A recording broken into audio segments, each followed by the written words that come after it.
You're not the only one. Meet Alex, 30 years old, 9-to-5 job, rent, bills, and every night, he's staring at the same screen. Please don't crash again. Another day, another red line. When will this stop? The group chat was lighting up, everyone losing together. Somehow that made it worse, not better. I didn't reply. Didn't know what to say that wasn't just screaming. You know what doesn't care that you're having a financial crisis? Monday morning. So, Alex put on shirt, grabbed a coffee, and went to the office. Like a person.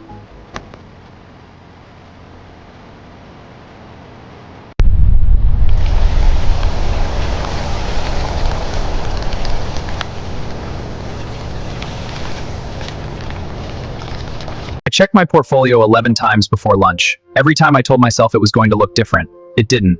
At some point, checking stops being hope and becomes just a habit, like pressing a bruise. Lunch.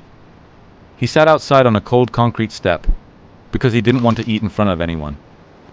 There is a kind of tired that food doesn't fix. Alex, client just called. The project is delayed. How do you explain this? 2 problems, 1 day, both of them unfixable. The market was crashing and the project was stalled, but I had a call at 3, so I just kept walking.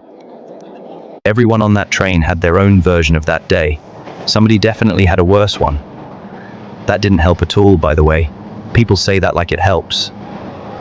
Home, where you don't have to perform for anyone. I stood against the door for a moment.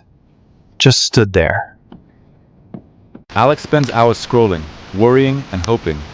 But he's not protecting his money. He's just protecting his ego. I put my savings here.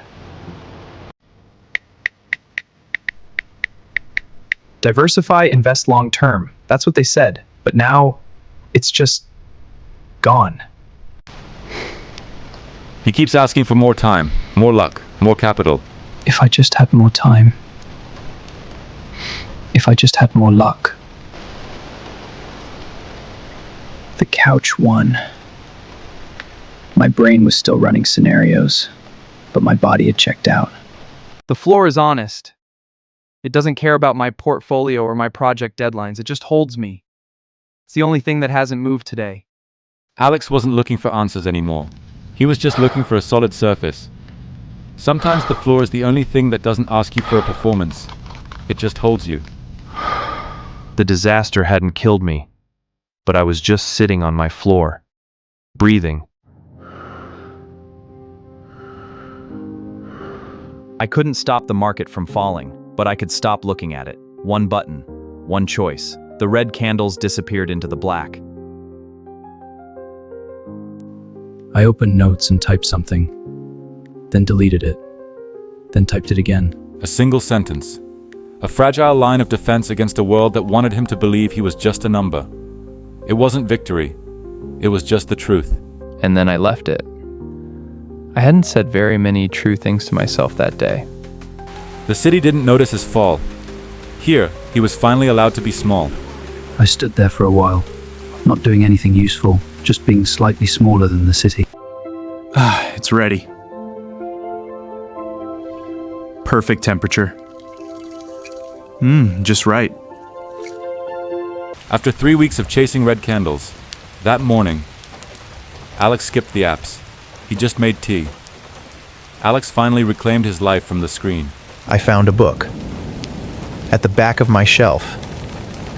I'd had it for years, one of those things you buy meaning to read.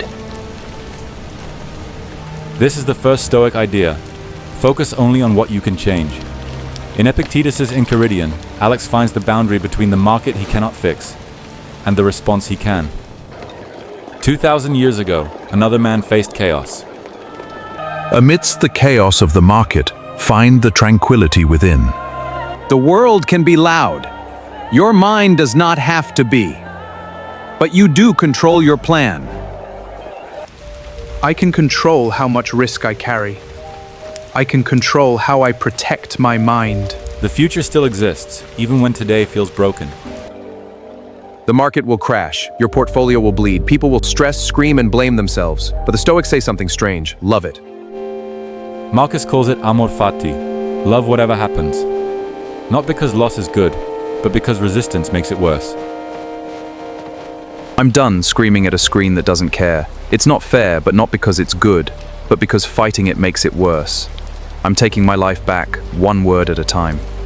32. We are a generation paralyzed by overthinking every almost and not quite.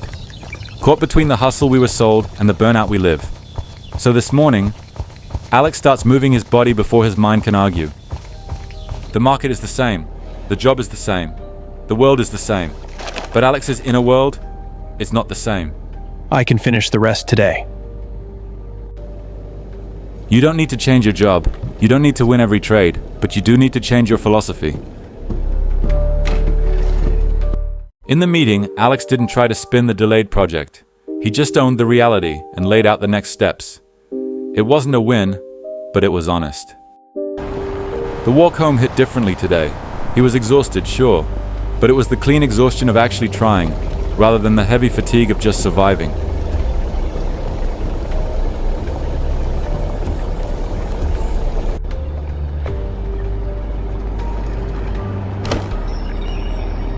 Sometimes the strongest thing you can do is put it all down. You can't control tomorrow's chaos, but you can control tonight's peace. And for now, that's enough. We're so wired to think we have to fix our entire lives by 5 p.m. But remembered the lesson. Stepping away isn't giving up. I rewrote my trading rules, smaller, stricter, written down rather than just assumed. Nothing I lost was coming back from this, but I could control what I did next. That phrase kept coming back, what I do next. Alex finally made a choice. He stopped trying to fix the past and just told the truth about today. Lost again. Followed the rules. It wasn't a win. But deciding to fail with discipline, that's how you take your life back. I lost money. I lost time. I lost peace for a while. But I found something stronger. Control over my mind. Build your inner fortress where chaos cannot enter. External winds rage, but within, unbreakable calm. This is true freedom. I kept the plant alive. It sounds like the least impressive thing anyone's ever said. But it had been dying for 2 months, and now it had a new leaf. Can we review this data? Yes, let's see. Interesting. What do you think? We should verify this.